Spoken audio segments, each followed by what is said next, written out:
like that. Choose someone else.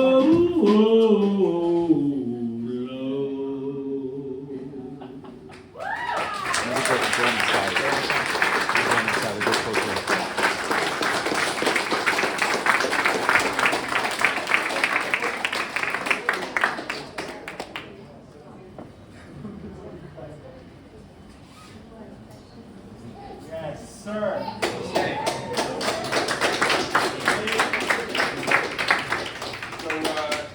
First, I'd like to invite up the director of this film, Rabbi Bernath, to join me up here.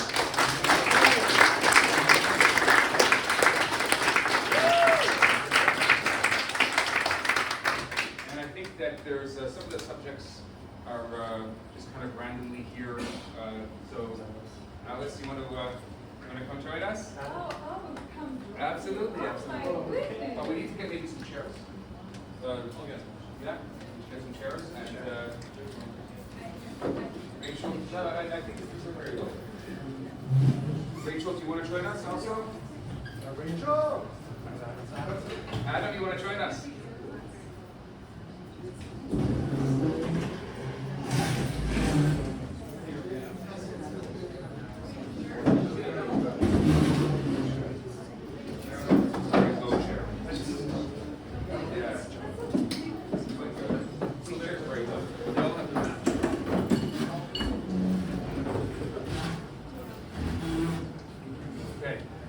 Let's turn off the projector, kind of in people's faces. Right? Can you move over a little bit to your left? This way?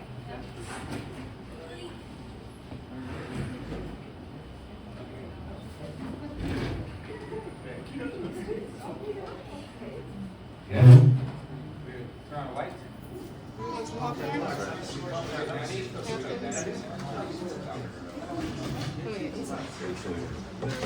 Take it back. Olivia, Olivia, do you want to go around if people have any those cards? You want to collect those cards if anyone has anything, so it becomes anonymous. Any questions? So the cards? No? Cards. Who has a card? Raise your hand so I can come to you.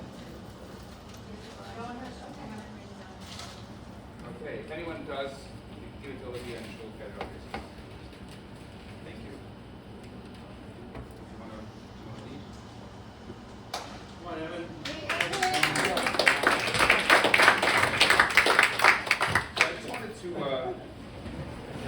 I just wanted to ask Evan. Yes. Tell us about the film. Tell us about the reason why you made this film. Give us the background on all this. There's a lot of pieces here. I'm not sure speech, I'm not sure why.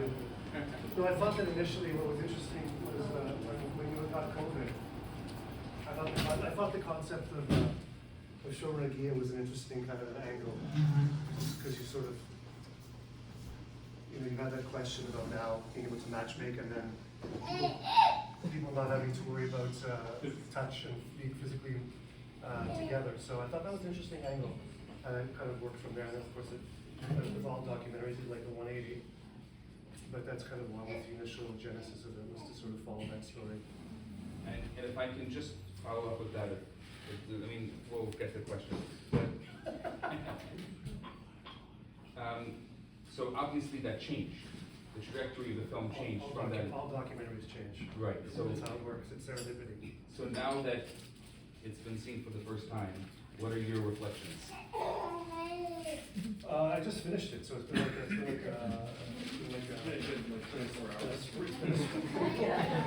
like what I can say is I can easily write a book about the making of this movie. That's, I need therapy actually. No, I don't know. It's like it was just rushed. The CBC needed it. It was finished. We needed to get it in. So I'm still processing it. I'd like it to be. When I was looking at it, it's charming. I'd like it to be longer, but I don't know. It's still close to me, so it's hard for me to comment on. What's the question again? Exactly. Okay, so let's take questions. I guess let's take questions. Not in any specific order. Whoever wants to go for it, I guess. Doesn't have to be me. Okay. chosen one. Okay, all right. So I just have a question about how you casted the film. Like, how did you choose who was going to be in the film? What was the criteria? I like that question. A lot.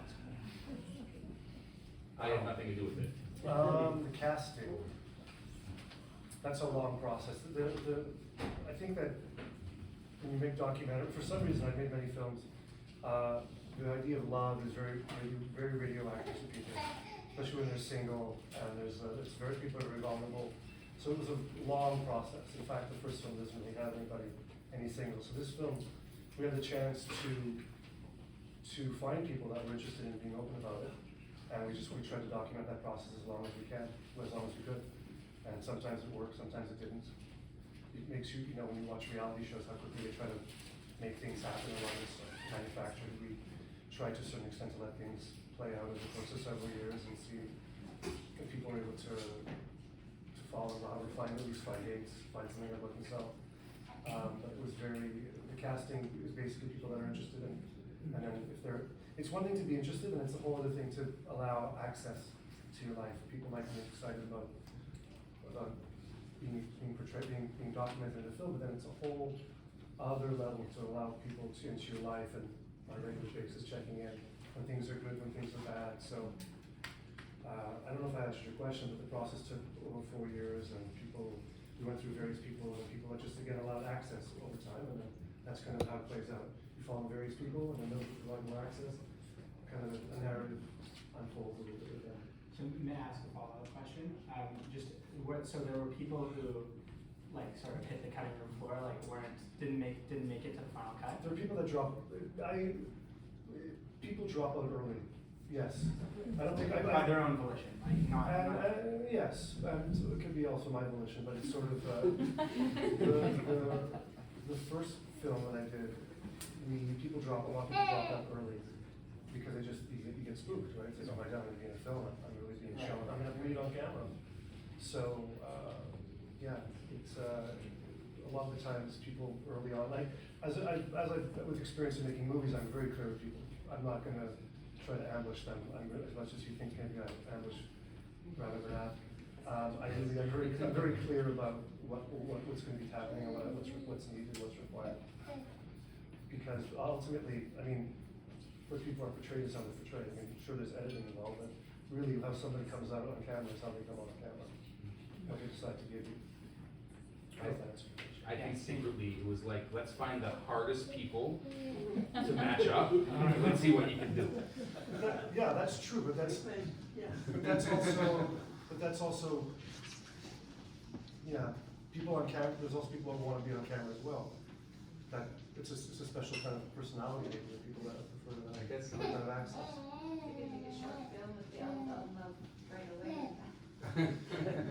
That's a good point. What somebody also in filmmaking, unfortunately, there are people that don't come across well on camera. It's just they might have a great story, but it's incredibly boring. It's just the way it is. It's a fact. People will watch and fall asleep. Whereas if you have people that are more charismatic and there's a passion involved, maybe they're unlikable or unrelatable, but it usually comes across as something that people want to watch more. Right? It's a question coming from the side. I've never been asked so many questions. Yeah. Nobody cares about the director, so I'm going to go through questions. Yeah. Oh, sorry, I have another question for you. But I'm really Yes, get to Evan tonight. This is all about Evan tonight, because he doesn't want questions. I'm really curious about the framing of the film, because we don't know what happened after. I don't know if any of these people found love, but I found it really interesting that if they did, that wasn't shown. It was kind of like more of an exploration of the struggle to find love, whereas you see a lot of these dating docs or shows on Netflix. It's all about the matching up and then the breakups and all that. So what made you make that decision? So that's a follow-up to what you mean. I love you. But there's this element of, there's a difficulty. There's a reason why they're in the film, and there's a reason why they're trying to follow this. And those challenges exist for them. That doesn't change. That doesn't change. Maybe the film would have been done in a year if I'd had a marriage, right? So, but 4 years into it, we were still trying to figure it out. Yeah. No, that's actually it's a really great question, because that sort of asks a question about what reality shows are really about. Actually, what's really going on there? There's a lot of artificiality that's happening that we're trying to create. So we were waiting. I mean, cameras were ready. We were ready to go. I was ready for people to fall in love, and you know, if it happens, it happens. If it doesn't, it doesn't. I definitely, to echo what Evan was saying, I will give Evan credit for that. The experiences are completely authentic. In contrast to some of the other, I actually dropped out of a Netflix film a number of months ago because the experiences were completely not authentic and all fabricated. So it definitely thinks about, huh? We'll have to watch it. Yes, Do tell. well, I'm not in it, so I will say, it's coming out, but I'm not in it. I will say to your question that I've made many films, and this was one of those films where I was like, what the hell? I was looking at my viewer, what the hell's going on? There was a lot of this, like, oh my god, this is just, people are gonna think this is a mockumentary. It's just. No, it's not Jewish. Sorry, no. I'd be looking at now. You outed me. You'd be like, what, sorry. You'd be like, what? We're looking at each other. Like, what is going on? What in the world? Well, how do we use this? What is happening in this movie? So there's a lot of that, which was kind of. I think it's important to out Noah. Noah's the man behind the camera. He filmed the entire thing.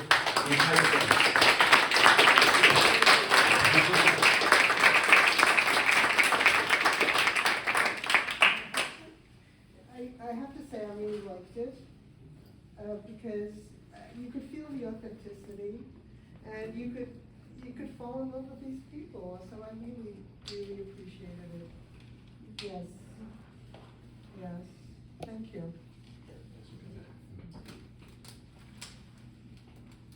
I know the movie's kind of fresh, the ending's fresh. How's it dating life now? Well, I think lately it's been quiet. Again, I haven't done much because I haven't got on my email. So Rabbi Bernath has been trying to match me up. I think there's several notes from him, but he's not getting responses because I'm not looking at my email. New computer, that way, you know, too scared to open it. That's just me, techie nerd. My problem, see, you set blocks for yourself in life. You have all these excuses that you put up a block in front of yourself. I'd like to think I'm open, I am open, but on the other hand, I put up blocks, right? Don't give up. I don't give up. I know Michelle is somewhere up there, but he's scared to meet me now. I want to tell him, what took you so long? It's such a dressing down. He goes, it's not worth it. I'll just hide in the corner. Yes.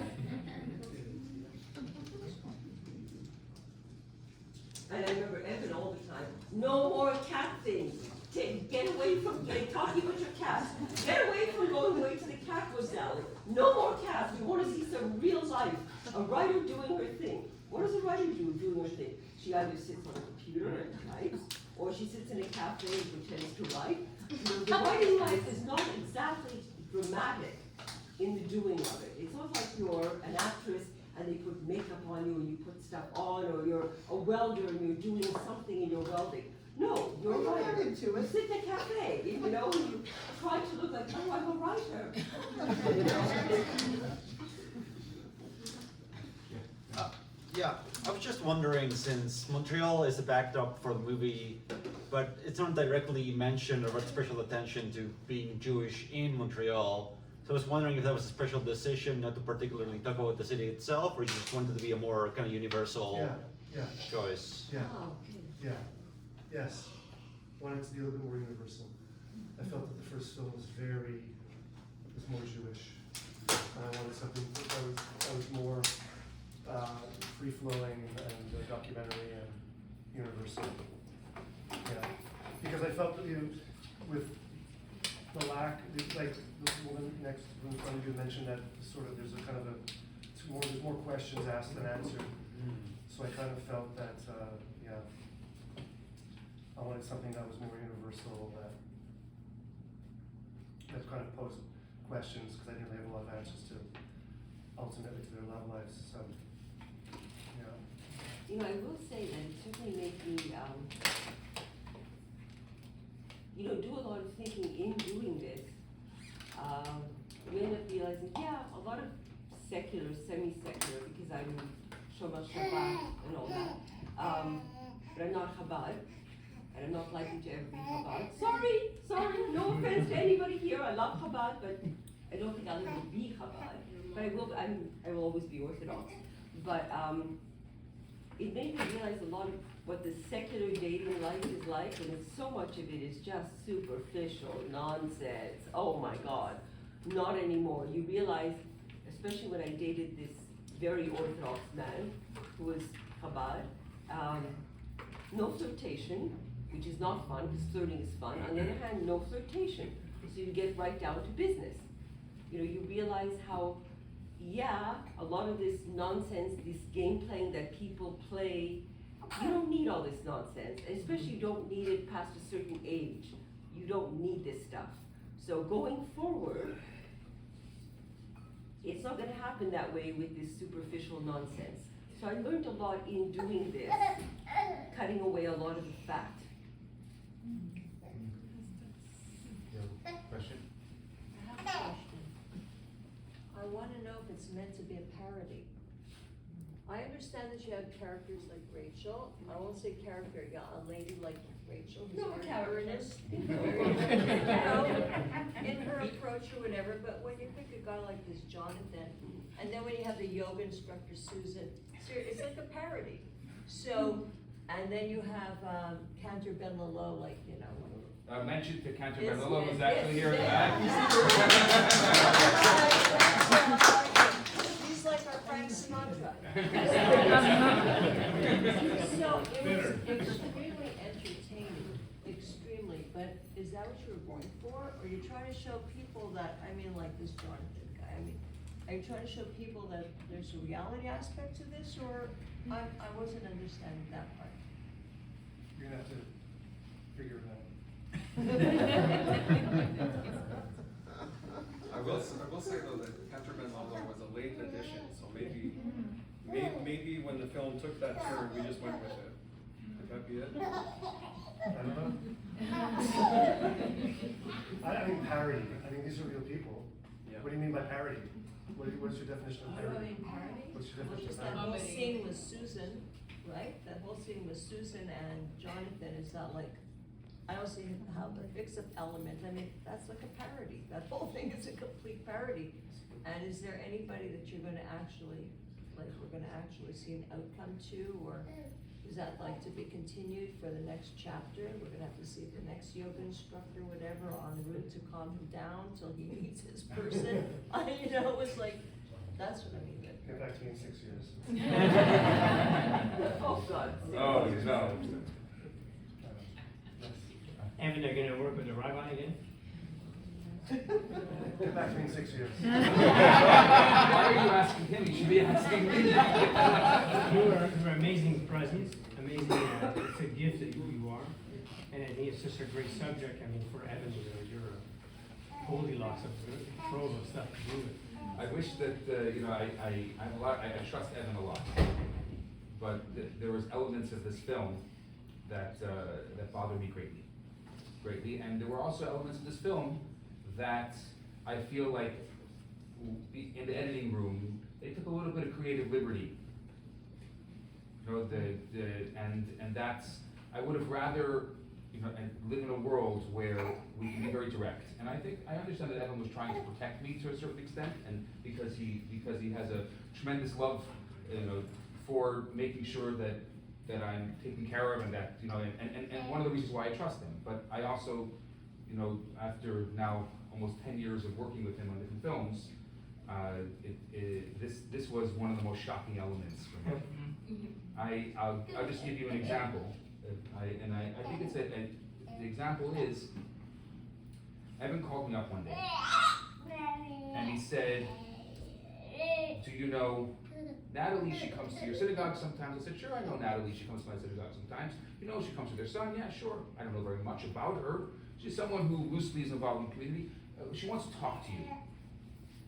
Now, until I saw the film, I had no idea that she was a primary character of the film.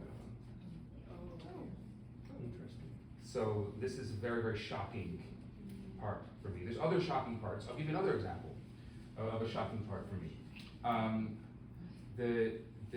I set up the day that Faggy came to meet me. I set up on a date. Now, in general, especially because I deal with more secular people, I don't always know what happens once they go on the date, because my job is to set the date up, to introduce people, not necessarily to follow. I sometimes follow through, but very rarely, especially today, very rarely follow through. And so I only found out when I saw the film that the guy had never gotten back to her. Now, I'll tell you that because obviously the amount of dates that we're setting up now are much greater than one person can handle, I have other people. And there's somebody who's here who their primary job is to follow up with different people and to make sure that, and especially if there's a man who, let's say, or a woman who ghosts each other, that's the term that's used today, we make sure, because that's the purpose of us being involved, the purpose of having a third party involved is that the person can't ghost you. So we have someone here who is in charge of, if someone ghosts you, if you contact us, we will make sure. So if we don't know, we can't do anything about it. So I would have liked for A Ghostbuster. exactly. I would have liked for Fabi, instead of turning to the film and saying that, to turn to us and say that. So I mean, there's so many. I mean, That's not my fault. no, it's not your fault. I'm saying there's examples of so and as the film progresses, there's examples of it's real life. It's an example of real life. I just want to make sure that there's. I know there's.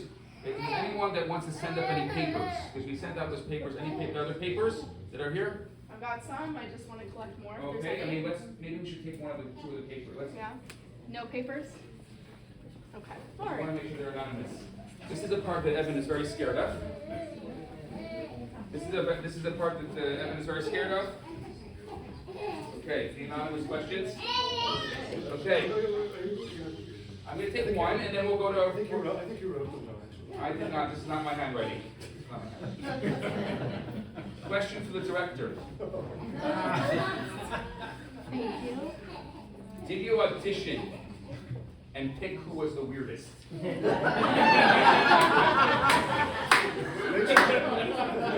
Rachel, do you want to answer that? Why not? Why not? I was trying to Since I'm calm down the weird. you know, if I'm portrayed as an evil puppet master, answer the question. You can answer. You're a participant in the film. Let's answer the process. You know, why not? Talk about the process. It was middle of the pandemic. It was February 2021. I opened my computer. I actually looked at my email, and there was an email from Rabbi Bernath, if I recall correctly, saying that Rabbi we- Bernath. yeah, that there's a movie Wasn't project me. to follow up on Kosher Love. Would you be interested in participating? Oh. So it's February, it's 2021, middle of the pandemic. I have nothing to do really, you know. So I said, what the heck? What have I got to lose, right? Did I pay you? Were you on the payroll? You mean you pay Were you? people? No.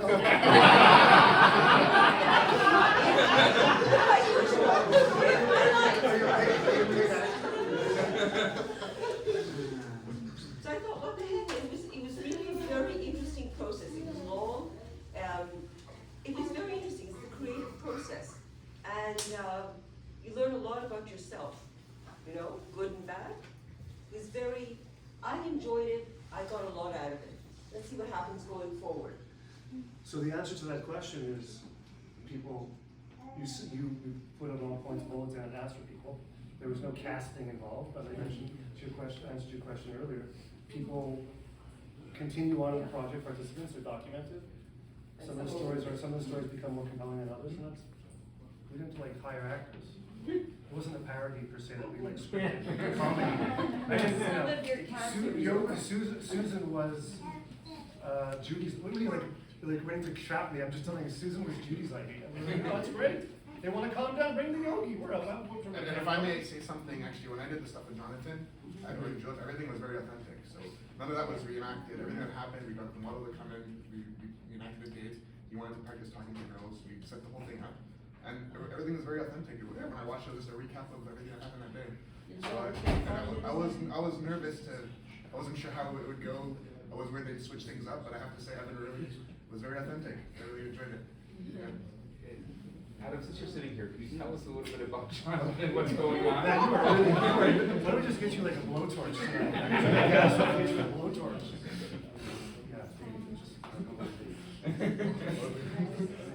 I thought it was very authentic, and I I came here because Rachel is a very close friend of mine. It was really nice to see her and get to know her better, which was beautiful.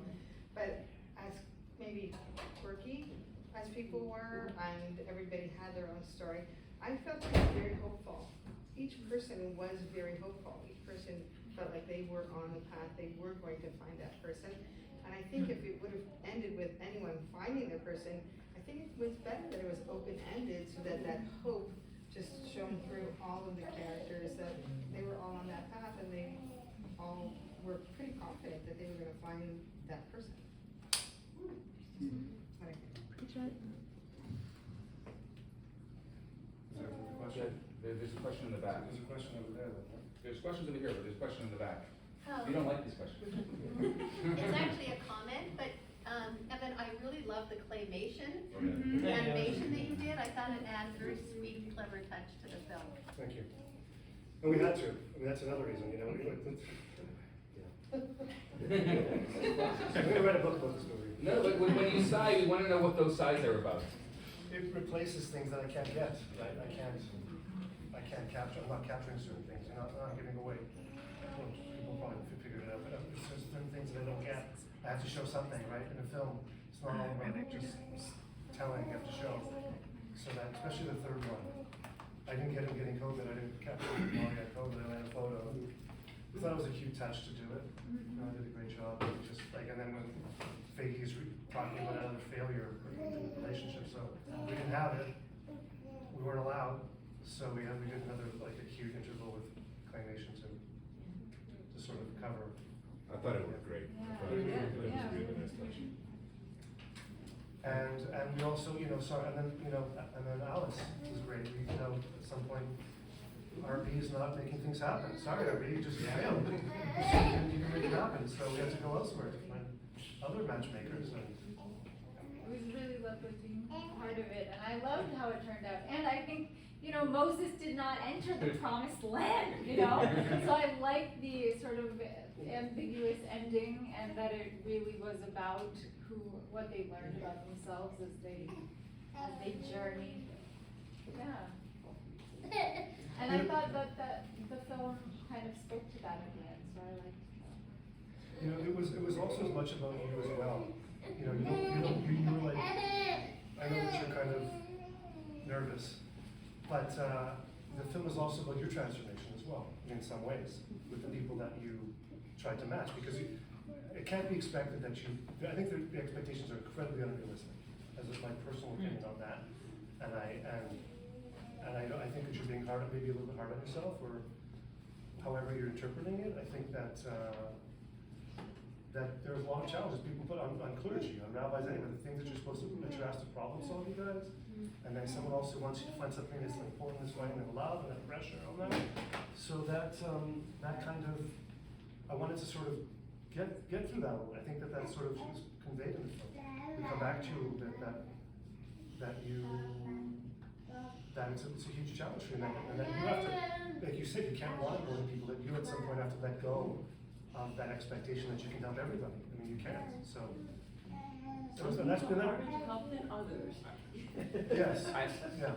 I was at a conference recently with a number of colleagues that their communities are primarily younger people, and there's a lot of, and this conversation came up there must have been about 40 of us there, and not one of them were willing to take on matchmaking. They said it's not good for business. They said it's not good for a rabbi to do matchmaking because, for whatever reasons, and they all had all different reasons why. So, and I think that it is, putting yourself out there is very difficult. That changed you, knowing you a long time. Sort of that letting go process that you can't, and not just with matchmaking, just in general. I think it's healthier for you. You can't be expected to do everything for people. There's some other questions again, please. Well, I want to say I really enjoyed the movie. I really enjoyed many different aspects of it. I had a few laughs. I also had a few moments that were touching. You know, like I saw Rachel at one point was very emotional because you just mentioned that you got to learn about yourself during this documentary. And I want to mention that, you know, it's one thing to find somebody. Matchmaking is one thing. Once you found them, then you have to keep that going, right? So, and I noticed that Alice also, because I obviously, we're partners, but you you tried to matchmake, but you also, you really, are someone that wants to keep people alive, like you gotta help people, do that in life, so. No, we had more of a spiritual direction, in that session that you saw a tiny bit of. Yeah. And it was really lovely, and it was to get to know Rachel and to see what might be in your way, and, so that was, yeah. And that's a different way of matchmaking, right? There's Yeah. a different. No, it's amazing, There's it's a like going into the person and then finding out enough about you so that we can matchmake properly, and then, you took care of that at the same time, so you did two things, you didn't just matchmake, you were actually taking care of her, and I really felt that with Rachel, so I mean, we all have so many blind spots that we can't see ourselves, because there are blind spots, so it's wonderful to be able to reflect it together. Yeah, and I love the music too, I don't know who chose it, the music was great. Oh, yeah. The editing was amazing. Amazing editing. Yeah. It was For great. real. Yeah, thanks. The editor. Awesome. The guy's hiding over there in the corner. Good job.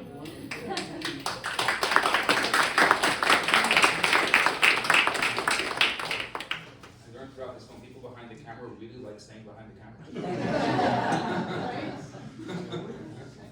Bernie got to know Noah's name, you have to sort of drag it out of him. Yeah. He's just there. And Evan had COVID while it was my part, so I only met Noah this year. That was also the challenge, right? We were shooting this during the pandemic. We were trying to shoot people trying to fall in love during the pandemic. And I was shooting two films simultaneously. So it was a challenge. That was also an issue. There was a little bit of reluctance. We had lockdowns, but there's a lot of the virtual stuff that went on, right? So, yeah.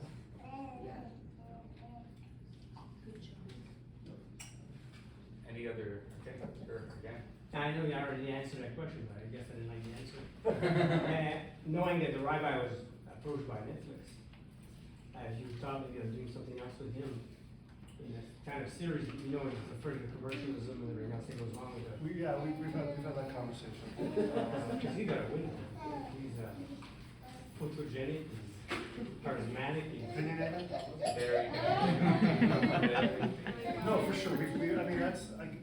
So don't give me the 60-year. I think we would do it. It's a question of, Netflix. I recommend you guys. We've had this discussion. We dropped. What was something you had? You didn't want to. I know, but why? Yeah. But the question of Netflix has the people that they work with. When Netflix, if he went back to them at some point, and if they would agree to his team that he wanted because that he trusted, then they would do it. But it's. Well, they won't, because I've seen all the Netflix stuff. Netflix also, I always let people the benefit of the doubt, but I will tell you, and I don't know if this is gonna go any further, I hope it doesn't, but it was clear to me from my conversations with them that they have a bias, and they're looking for something. And look, there is a series that's coming out soon on Jewish matchmaking, and I'm with the little bit of interactions I had with them. What's the bias? What did you perceive as their bias? It's amazing. It's amazing how popular of a genre Hasidic and Orthodox Judaism has become. It's amazing how popular it's become. It's brand new, but it's only in the past few years. It's unbelievable. People want that, and there's a lot of othering going on. But that Netflix thing that they had about this woman from the Hasidic,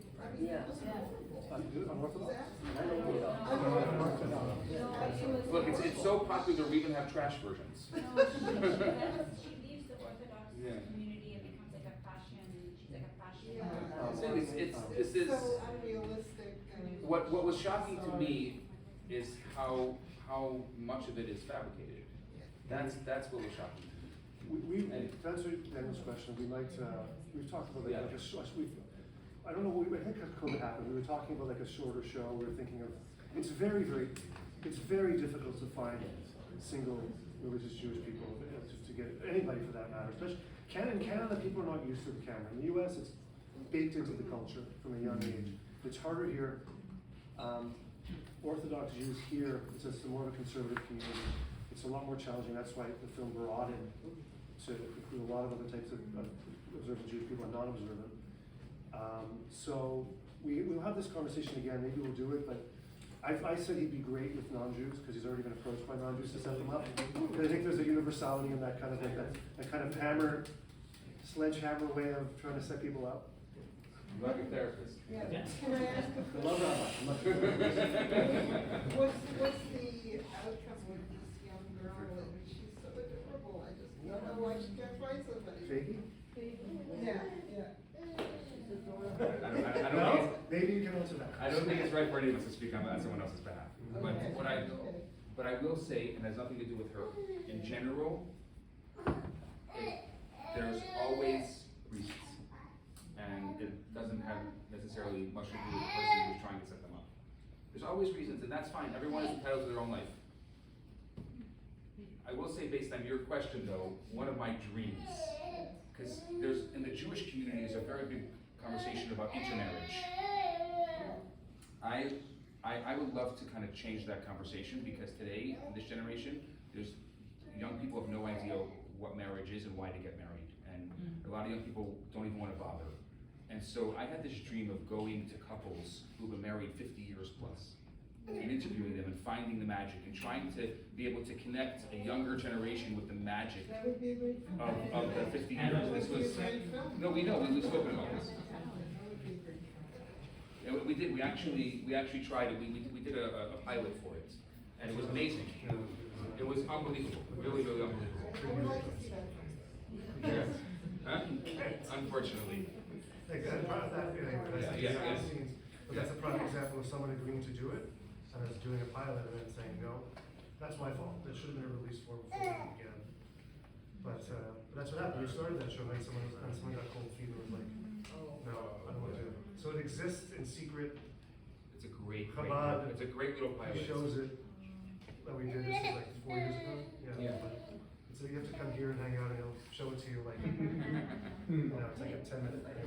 Yeah, I have it. Any other questions? And I know I have a bunch over here. Okay. This is a good question, actually. This is for me. Do you ever give up on a person who's seeking your help? Good question. The answer's out of the film. The answer's in the film. I answered in the film, but it's new for me. Right. It's a new process. I used to never give up and be much hungrier than the people I was trying to help. And this has been a pandemic change, and I think you can see that through the film, is that I've changed that, where I don't want to be hungrier than the person I'm trying to help. I can't want it more than you. And it's very hard for people, anyone who's in a field in which you help others, you really want it, and you see it, because you're a third party, you see it much clearer than maybe they do, and you can't want it more than them. And I think it's beautiful to walk with somebody as far as you are meant to, and then really trust their process and trust their life and their own relationship with God and love, you know? So I don't find it hard surrendering when I see this is as far as I've gone with this person, this is how I can help, and then it is complete. You did as much as you could, and then your body decided for you. That's what happened. You basically were physically forced to take care of yourself. When you got COVID. And yet, when you had your health challenges, you were physically forced to actually do it. It was the first time in my life. First time in my life that at least in my adult life, that I stopped. When we did Kosher Love, you were a machine. You didn't sleep ever. You prided yourself on never getting, you'd like have your smoothie and sleep and work 22 hours a day or whatever. And then this forced you to have to consider your own mortality. And then that becomes a priority regardless of how much you want to save people. 142,347 dots were how many were on the ceiling tiles in my hospital.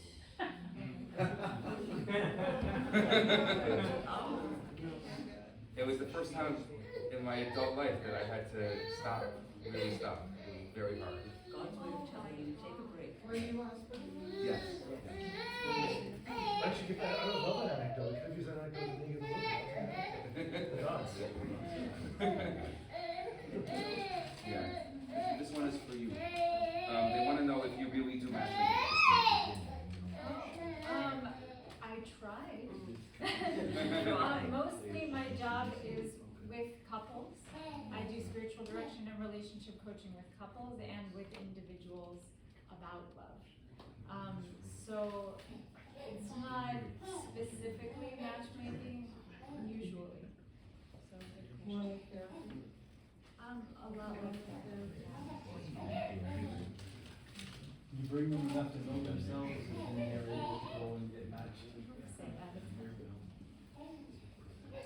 the relationship with love. That's what we're working on. And I think it's a wonderful thing. You have to know yourself before you can know someone else. And You have to love love yourself. yourself. You have to love from the overflow. That's what we're working with.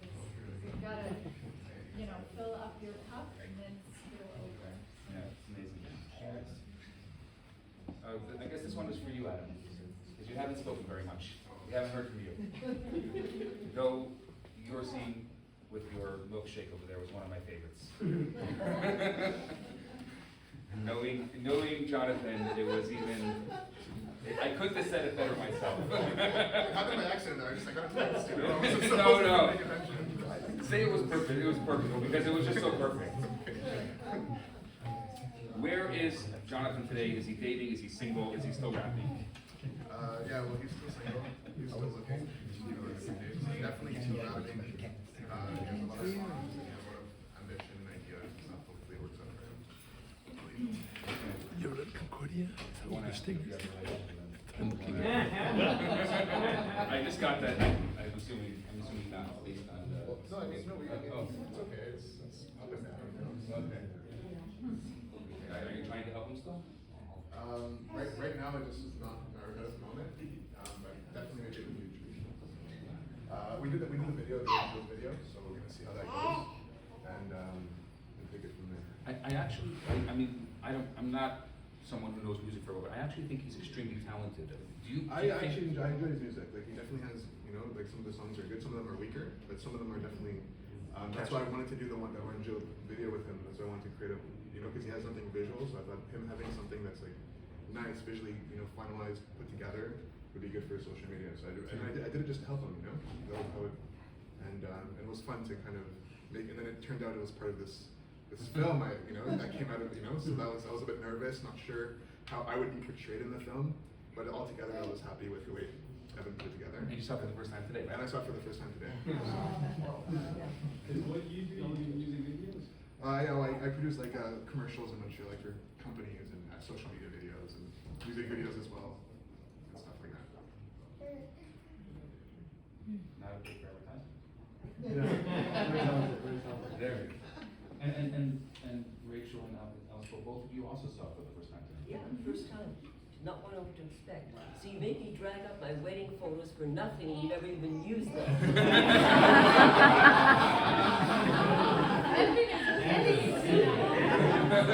Actually, that was That's my fault. We're taking the grenade now. We're 45 minutes into it. We're taking the grenade now. Okay. Rachel, are you happy with the way you were portrayed? I want to say what everyone says. I should have to lose 40 pounds. That was my first thought. But yeah, there were scenes in there that I'd forgotten about because this was after a year and a half. As a matter of fact, last week, Evan even called me, emergency, I need 15 seconds from you. That's how tight they were in editing the film. I thought it was long finished. No. Yeah, I think I'm happy. I sort of look at it and I said, oh, is that what I said? Is that what I thought? I have to look at it again. I wonder how it's going to be viewed elsewhere. I wonder how my relatives, if they bother looking at it. I'm really curious if my relatives see it, what they will think about it. That's really curious. We'll see. There's going to be after effects of this. It was great. Let us Is know. your mother on there? No, my mother's gone. Okay, So. but who was that? Oh, that was my friend Estelle, just from my synagogue. She unfortunately couldn't be here tonight. Yeah, so. It was a lot of fun doing, it was a lot of fun doing the film. I enjoyed it. Well, that came through, your enjoyment of it came through, and I think that was very, very nice. Thank you. This is one Canadian who doesn't mind being on film at all. Put a camera in front of me. Yes, I am here for you. Yes. And also, buddy, the first time you saw it tonight, so you haven't seen it, right? I think it's impossible to not seem extremely eccentric in a documentary. I happen to be very odd, and I'm like, wow, that's an eccentric person on the screen right now. You know, I don't think it was cast that way. I think anyone up there is just gonna seem weird. I was also very aware. Evan Beloff, where are you? Over there. I was very aware that I, do you have a question? Very aware that Evan Beloff is only wearing white? Where is Evan Beloff? He's all the way to the left. Who are you? With one with the gray? Yes. You're Evan Beloff with the one in the gray? Yes. Yep. Why? Thank you. All right. Who's that?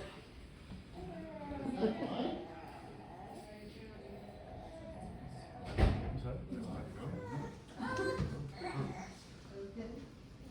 What is that, an assassin? What is it? What is that? Who is that? I think we're on the same side. Don't walk out alone. Seriously, it's like. What is that?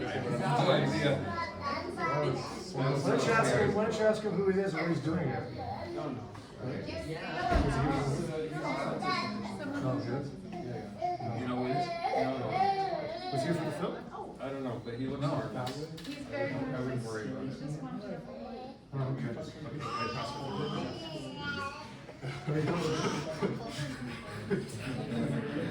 He's here for Jonathan. Also, So what were we talking about? That was really weird. Anybody else want to know who I am? It's not clear at this point. I'm never doing a Q&A ever again.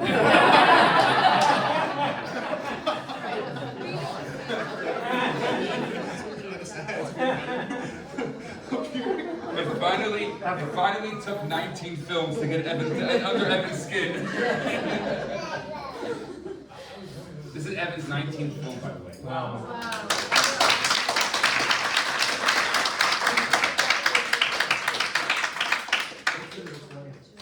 I've seen one of his first films. The Army King. That's a film I compared to. That's a little bit like I compared to this film.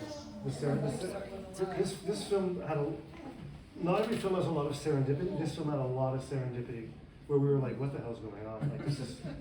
Sometimes you have to sort of ask a question. You have to contain the space. There was a lot of parody going on that we didn't create. It was just like, wow. So, yeah, it's wild. Maybe that's your style. Maybe you can I don't know. play that as your style. We'll see. It was very hard to watch some of the things going on. To all the flaws and the rush and everything, it maybe not this is the question, but to think like, you know, those people like those incel guys who sit there and say, woe is me, no one loves me, why is every other girl, like man hitting a girl and not me? And everyone else who's tried internet dating and or dated someone for a long time and then it didn't work out and then they're back on the scene, you know, like 34 years later and they're like struggling and they feel like it's something, like there's something wrong with me, I can't, like why can't I find love again like I had before, or like, you know, why doesn't, whatever, and you see like, look, you're just like everybody else, you know? Yes. It doesn't come easily, it's not gonna fall in your lap, so, you know, even though there's, you know, maybe weirdness as in, you know, there's whatever, the film, and at the end of the day, I find it just shows to everyone that to find that person that, you know, you can want to spend the rest of your life with, or at least some extent kind of, that, Hey, you know, if it's a it's- struggle for everybody. Agreed. If he's you know agitated or people are like questioning things, that's great. That's right. There's nothing, you know, it's just provoking questions. If people hate me, you know, people want to know who I am and waiting for me outside with a knife. I was also, I'm happy to hear, like you had said before, that the film shows hope, because I really do think there is hope. It's such an important part of our lives. We need a sequel. You have a question in the back. I saw a hand raised over there. Yeah. I was gonna say, when like, you remember that movie Lies, Videotapes, whatever, when the Sex director Lies, Videotapes? directing. Sex Lies and Videotapes? Yeah, the director Well, you're really like directing. referencing, Have you been dating? yeah, I'm sorry? Have you been dating? Have I been dating? Yeah. I mean, now put you on the, I have tried so many times to set them up. I'm in a relationship, let's just put it that way. I'm in a relationship, yes. I didn't project all of my dysfunction onto the film.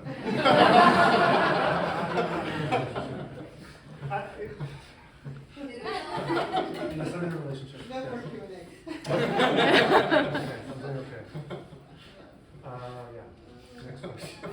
I thought that it was also really beautiful because it's usually very much the Orthodox community in film and secular, and I loved the blending and the nuance.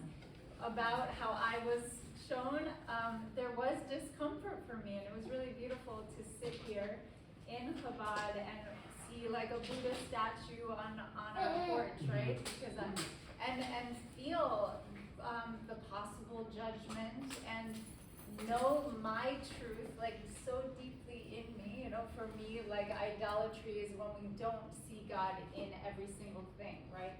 And so for me, that's not my avodah zarah, right? And so I live in a nuanced way, and I think that the film just really allowed for nuance, and it was really that felt very beautiful to me.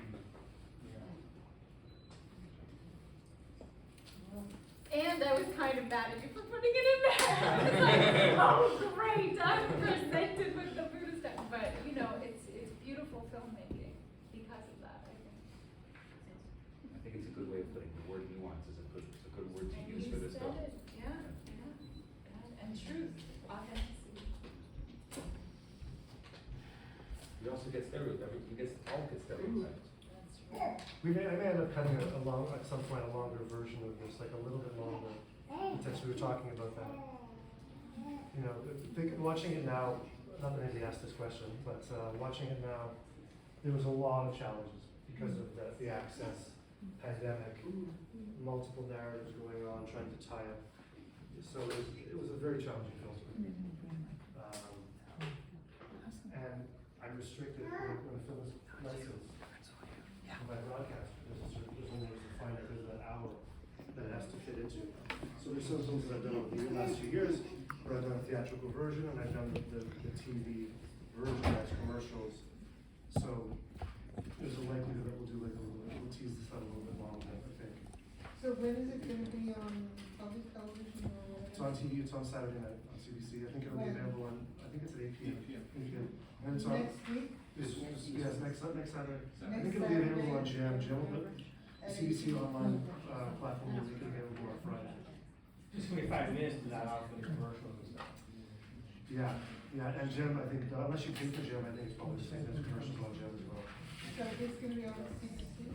It's on CBC, well, Jim is their online platform, available Friday, and then it'll be on CBC on Saturday at 8 p.m. on television. And then when they play it, and how they play it, after that, it will know. I'm going to see it. I'm going to watch it and record it. They still play Kosher Love, so probably. They still play Kosher Love? Yeah, I think so. Wow. Wow. So that was Kosher Love was very popular. So I'm hoping that people watch this. I'm curious if you would have us watch 3 of your films, of your other films, what would we watch?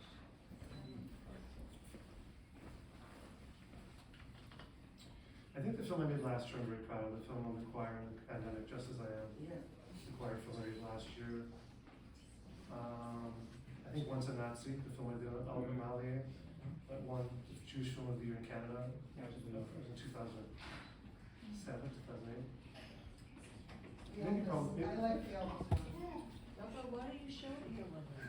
Yeah, and Schnellvis was well, I don't know if that's an insane movie. Schnellvis, crazy movie. Probably Kosher Love, I'd say. Probably at this point, I need to think about, but probably Kosher Love. First one. I mean, this is. I think Elvis is on Netflix, not on YouTube. I think it's on Illegally, yes. I watched it. It's on YouTube. Yes. So you can watch it. Illegally, so please don't watch it. Oh, Why don't you just I did. Why don't you just put a legal version on it?